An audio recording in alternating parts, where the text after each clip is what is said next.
What's up, everybody? It's your favorite, I hope they make Predacon's favorite nerd, and today we are looking at the down thrust from Zeta Toys, their Legend Scale Aerial Bot second figure, or perhaps first, but it's the second one we're going to look at. As you can see, it's a little bit of a new backdrop. Cody made this for me for a shelf. I'm just going to start utilizing it a little bit more, especially when we have smaller figures. I'm thinking about making a couple of different ones of these, but that's neither here nor there. Don't let it distract you, because today we're going to look at this figure. The first one was a knockout. This one is as well, but has a couple of different issues that the other one didn't, but still a pretty good figure. It's of course on loan to me from Robert D, so shout out to him. One of the 4 dummies. And with that, let's go ahead and get started, but in order to do so, we need to start with accessories. Much like his predecessor, he comes with 2 guns, one for each of you, and they are sculpted fine, but no painted detail, and they look a little silly on the jet because of their general shape. But he holds them just fine, and they'll peg into the bottom of the wing in jet mode. I have them in robot mode currently, but as you can see, that's where they peg in. So let's talk about the figure. The head sculpt is pretty close. Once again, if there was a weak point, I forgot to mention this in my final thoughts for the other one, but the head sculpts are a little weak. Orange paint looks okay. It's a little heavily applied, and we have like some pretty glossy paint application. There's also like where this, I guess it's not, it wasn't just lined up right. But like I'm having a little bit of an issue there. Actually, and that fixes some proportion issues I had too, so that's good. The metallic blue paint on the eyes, I'm guessing, looks good. And then we have articulation. So it's on a ball peg, you get up to there, all the way really. Down a little bit, swivel, confused aerial bot look.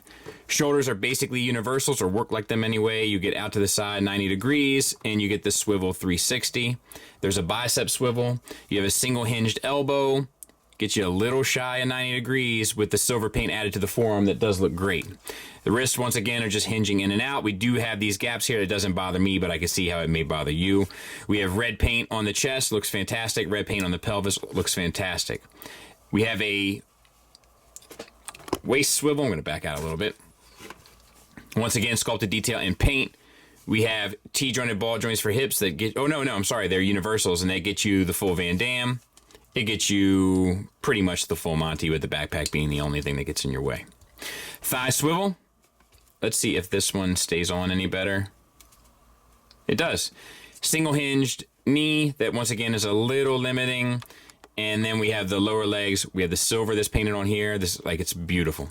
Beautiful, beautiful, beautiful. And then we have the ankles that are basically double jointed with a T-joint system. The T is a hinge that gets you forward and back, so ankle tilt up and down. And then the ball peg gets you the rocker.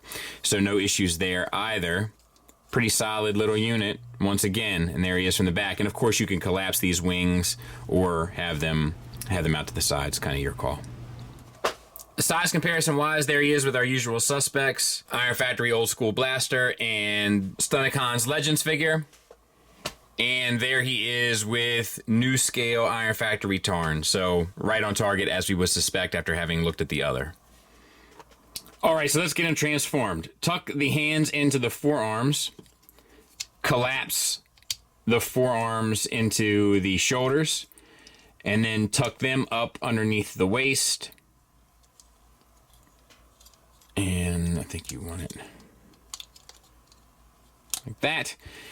Take the head, peel it forward, spin it around, tuck it back, and then you have this bit. Now, a couple things here. You can unpeg this tail fin and clear any potential damage, but there is room for it. It's tight. Because when I went the other way, I definitely got it. But it is tight there.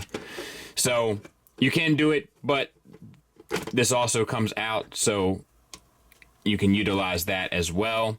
You can just get this out of the way for now. This comes up, pegs in, and then this pegs in together around it, and that's the upper body done. And then for the lower legs, we basically just open this up.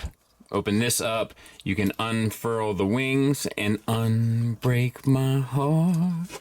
Say you love me again.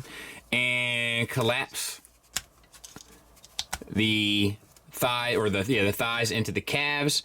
And then these gray pieces double hinge up and peg in. But before you do that, this one, the only one is you have to have this down first. So this the rear wings sit underneath of these gray pieces here, and then fold your wings down and flip this little piece out here. I'll get them cleaned up. We'll take a look at them. And there it is in jet mode. And once again, I think well done. Once again, the canopy, or should I say canopies, opens up. We even have silver paint along the lining of it. With the lightning bolts look fantastic. The fin has this metallic blue with another lightning bolt. That looks fantastic. The sculpted detail that's throughout, once again, like it's just knockout, knockout, knockout. The weight in your hand feels good. The only issue is also that these landing gear look kind of silly and absurd. But yeah, I mean, what is there to dislike? It's really well done. Let me show you what it looks like next to Tiger Tracks. So, kind of par for the course. This one's a little smaller than the other, but kind of par for the course.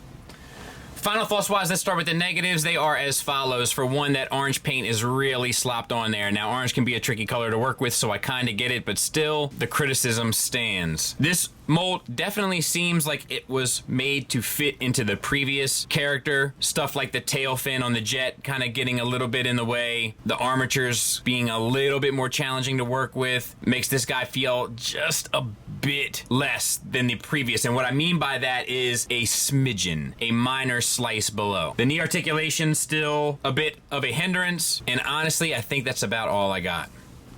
Most of the positives stand true as well. The engineering is once again pretty fun, enjoyable, rewarding, and intuitive. You know I love the side flank flaps. It has the die cast, which helps with the feel of the figure. It has large sections of it with a full paint finish, which helps with how the figure presents. The metallic paint really pops. All of the paint apps are done cleanly, and the sculpt is pretty good across the board, maybe with the exception of the face, which is like a little muddy. But it's a pretty knockout figure for a Legends class figure, the same as his predecessor that we looked at on this channel anyway. So I hope that helps. Thanks for listening. Thanks for watching. Until next time, take care.